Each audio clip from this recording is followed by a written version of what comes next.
एक समय था जब जनगणना का मतलब होता था कागज, फॉर्म और घर घर घूमते हुए कर्मचारी। लेकिन अब समय बदल चुका है।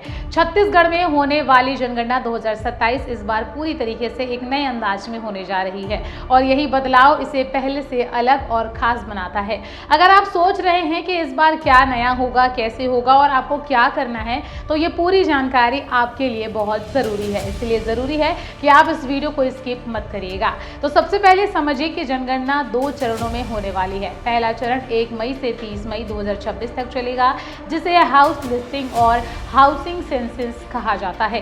इसके तहत आपके घर की पूरी जानकारी दर्ज की जाएगी, यानी आपका मकान कैसा है, उसमें कौन रहता है और उसमें कौन कौन सी सुविधाएं हैं, इन सब का पूरा रिकॉर्ड तैयार किया जाएगा। जी हाँ, आपने बिल्कुल सही सुना, ये तमाम जानकारियां जुटाई जाएगी। लेकिन इस बार एक बड़ा बदलाव ये है कि सरकार ने इसे डिजिटल कर दिया है, यानी अब सिर्फ कर्मचारी ही जानकारी नहीं भरेंगे, बल्कि आप खुद भी अपनी जानकारी ऑनलाइन भर सकेंगे।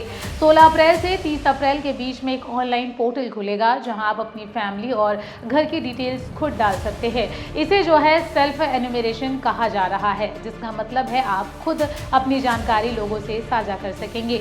अब सोचिए, अगर आप खुद ही अपनी जानकारी भर देते हैं तो क्या फ़ायदा होगा। सबसे बड़ा फ़ायदा यह है कि आपको बार बार सवालों का जवाब नहीं देना पड़ेगा। जब कर्मचारी आपके घर आएंगे तो आप बस उन्हें अपना यूनिक आईडी लिख देंगे, जो कि ऑनलाइन फॉर्म भरने के बाद आपको प्राप्त होगा। इसमें जो है समय भी बचेगा और साथ ही साथ प्रक्रिया भी आसान हो जाएगी। यहाँ पर एक बात ध्यान देने वाली है, जो लोग ऑनलाइन जानकारी नहीं भरेंगे, उनके घर कर्मचारी समय पर आएंगे और उनसे सवाल पूछकर सारी जानकारी खुद जुटा सकेंगे, यानी किसी भी हालत में आपकी जानकारी सरकार तक पहुँचेगी ही। लेकिन इससे पहले जो है कि हम आगे बढ़े, तमाम जानकारी आप तक पहुँचाएं, अगर आप चैनल पर नए हैं तो आप इसे सब्सक्राइब ज़रूर कर लीजिएगा, क्योंकि हम आपको वही जानकारी देते हैं जो अक्सर लोग मिस कर जाते हैं। और वीडियो को बीच में छोड़कर बिल्कुल भी मत जाइएगा, क्योंकि आगे हम आपको वो बातें बताने वाले हैं जो शायद आपको कहीं पर साफ साफ नहीं बताया जाएगा।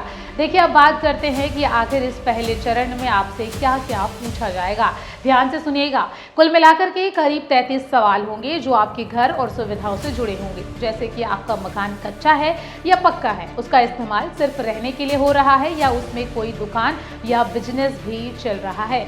वहीं अगर दूसरे सवाल की बात करें तो आपके घर में कितने परिवार रहते हैं, हर परिवार में कितने सदस्य हैं, ये भी दर्ज किया जाएगा। यानी अगर एक ही मकान में 2 या 3 परिवार रहते हैं तो उनकी अलग अलग जानकारी आपसे ली जाएगी। इसका मतलब साफ है कि आपकी जानकारी को आपसे प्राप्त किया जाएगा।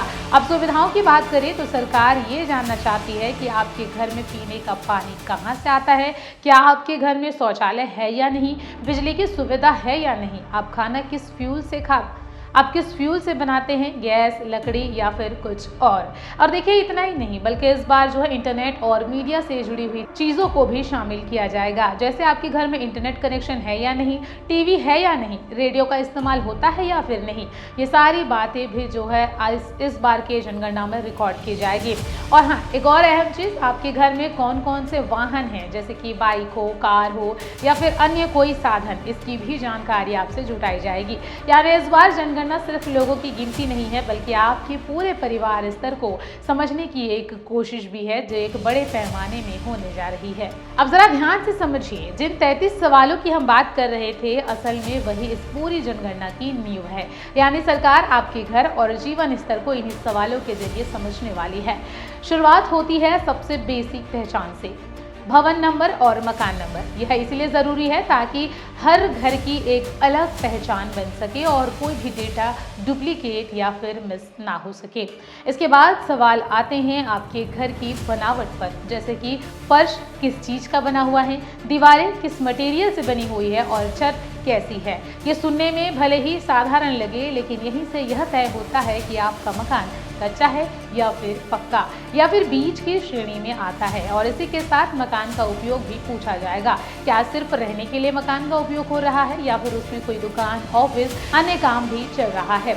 फिर बात आती है मकान की हालत की, यानी क्या आपका मकान या फिर आपका घर अच्छा है और सुरक्षित है या फिर उसे जो है मरम्मत कराने की ज़रूरत है। इसके बाद परिवार से जुड़े हुए सवाल शुरू होते हैं।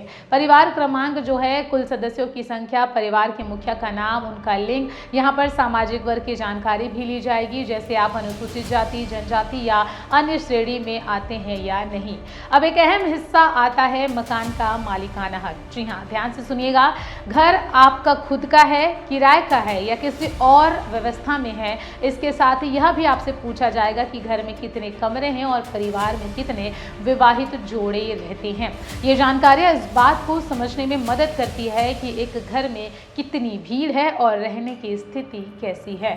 अब आते हैं उन सवालों पर जो सीधे आपकी रोजमर्रा की जिंदगी से जुड़ी हुई है, जैसे आपके घर में पीने का पानी कहाँ से आता है, नल, हैंडपंप या फिर अन्य स्रोत, और यह पानी घर के अंदर उपलब्ध है या फिर बाहर से लाना पड़ता है। और इसके बाद बिजली के स्रोत के बारे में भी पूछा जाएगा, क्या आपके घर में बिजली है, सोलर है या फिर कोई और व्यवस्था आपके पास उपलब्ध है।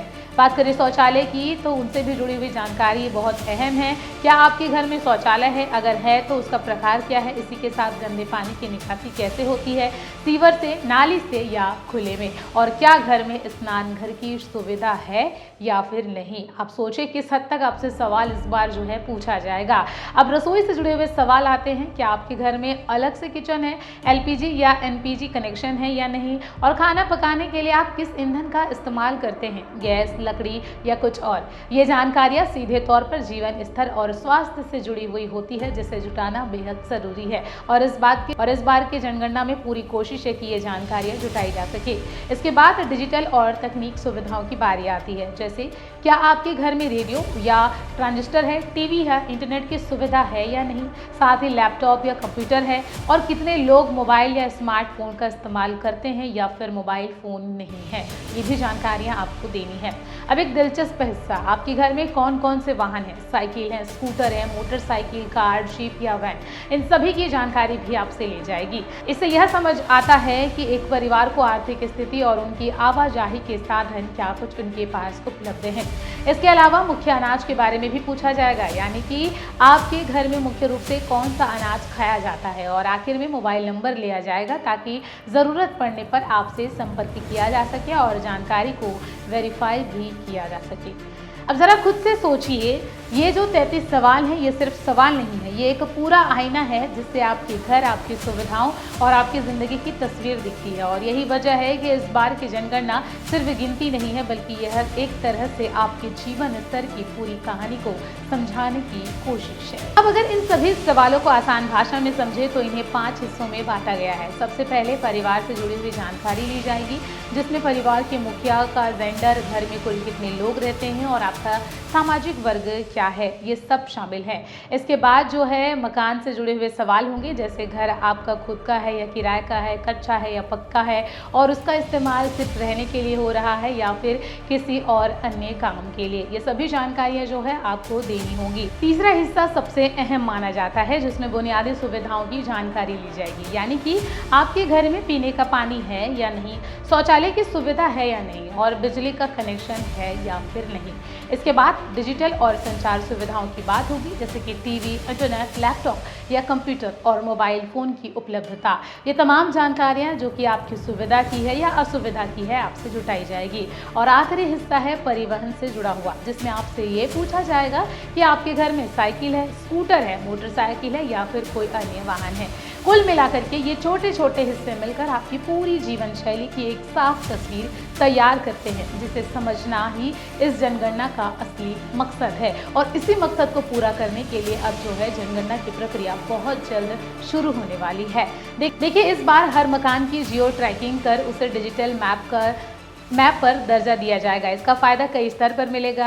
आपदा के समय राहत और बचाव तेजी से होगा, कि इस घर में कितने लोग हैं तुरंत पता चलेगा। विधानसभा और लोकसभा क्षेत्र के परिसीमन में सटीक डेटा मिलेगा। शहर में सड़क, स्कूल, अस्पताल और पार्क की बेहतर प्लानिंग हो सकेगी। पलायन और शहरीकरण की सही तस्वीर सामने आएगी। मतदाता सूची में डुप्लीकेट नाम हटाने में इससे मदद मिलेगी, और इसीलिए ये जनगणना की प्रक्रिया हो रही है। अब अगर आप खुद से ऑनलाइन जानकारी भरना चाहते हैं तो उसके लिए भी पूरी पूरी प्रक्रिया बहुत आसान है, जिसे हम आपको जो है 7 स्टेप में फटाफट से समझाने की पूरी कोशिश करेंगे, इसलिए आप वीडियो को स्किप मत करिएगा। तो सबसे पहले आपको पोर्टल पर जाकर लॉगिन करना होगा और अपना राज्य चुनना होगा। इसके बाद रजिस्ट्रेशन में घर के मुखिया का नाम और मोबाइल नंबर डालना होगा। ध्यान रखें, एक नंबर से सिर्फ एक ही घर रजिस्टर होगा और बाद में मुखिया का नाम बदला नहीं जा सकेगा। जी हाँ, ध्यान से सुनिएगा। इसके बाद में जो है आपको अपनी भाषा चुननी होगी, जो कि 16 भाषाओं से होगी, और OTP के जरिए वेरिफिकेशन करना होगा। इसके बाद सबसे ज़रूरी स्टेप आता है पता भरना। यहाँ आपको अपना जिला या शहर डालना होगा और मैप पर दिख रहे लाल मार्कर को अपने घर की सही लोकेशन पर सेट करना होगा, ताकि आपकी लोकेशन बिल्कुल सटीक दर्ज हो सके। इसके बाद वही 33 सवाल आपके सामने आएंगे, जिनके बारे में हमने आपको बताया। आपसे जो है आपको एक एक करके सभी सवालों के जवाब भरने होंगे। ध्यान देने वाली बात यह है कि कोई भी सवाल खाली नहीं छोड़ा जा सकता, वरना फॉर्म सबमिट नहीं होगा। जब सारी जानकारियां भर जाए तो फाइनल सबमिट करना होगा। एक बार जो है सबमिट करने के बाद आप खुद उसमें कोई भी बदलाव नहीं कर सकेंगे, इसीलिए आपको जो है सभी सवाल सही तरीके से भरने होंगे। सबमिट करते ही जो है आपको एक ऐसी ID मिलेगा जो कि स्क्रीन पर भी दिखाएगा और आपको मोबाइल या फिर ईमेल पर भी मिल जाएगा। इस ID को संभाल कर रखना बहुत ज़रूरी है, क्योंकि जब जनगणना कर्मचारी आपके घर आएंगे तो आपको SEID दिखानी होगी। इससे जो है आपका डेटा तुरंत मैच हो जाएगा और वेरीफाई भी हो जाएगा। अब सरकार ने ये साफ किया है कि जनगणना के दौरान जो भी जानकारियाँ ली जाएगी वह पूरी तरीके से गोपनीय रखी जाएगी। इसका इस्तेमाल सिर्फ योजनाएं बनाने और नीतिगत फैसलों के लिए किया जाएगा। लेकिन लोगों के मन में कई तरह के सवाल उठ रहे हैं, जैसे कि अगर हम सही जानकारी दे देंगे तो क्या हमें योजनाओं का लाभ मिलना बंद हो जाएगा, या फिर क्या अगर हम अपनी आय ज़्यादा दिखा देंगे तो क्या कहीं हम किसी योजना से बाहर तो नहीं रह जाएंगे, हमें किसी योजना से वंचित तो नहीं कर दिया जाएगा। तो ध्यान से सुनिएगा, कुछ लोग ये भी सोचते हैं कि अगर आय कम दिखा दी जाए तो फ़ायदा ज़्यादा मिलेगा, लेकिन ऐसी किसी भी गलतफहमी से बचना बेहद ही ज़रूरी है, क्योंकि इस डेटा का इस्तेमाल सीधे तौर पर किसी योजना का लाभ देने या उसे रोकने के लिए नहीं किया जाएगा, बल्कि यह सिर्फ और सिर्फ एक समग्र तस्वीर तैयार करने के लिए होता है, ताकि सरकार यह समझ सके कि किस क्षेत्र में किस तरह के विकास की ज़रूरत है। तो फिलहाल इस वीडियो को देखने के बाद में अब जो है आप समय का इंतज़ार करिए, और जैसे ही 16 अप्रैल आएगा आप जो है स्व जनगणना के माध्यम से भी जो है आप खुद अपने सारी जानकारियाँ पोर्टल के माध्यम से साझा कर सकते हैं। आप दोनों तरीके की प्रक्रिया को अपना करके देखिएगा और उसके बाद आप कमेंट करके बताइएगा कि ये तमाम जानकारियाँ आपको कैसे लगी, समझने में आपको आसानी हुई या फिर नहीं, और अगर कोई कन्फ्यूज़न है तो आप कमेंट सेक्शन में हमें ज़रूर बताइएगा, ताकि हम आप तक जो है सही जानकारी पहुँचाने की कोशिश करें।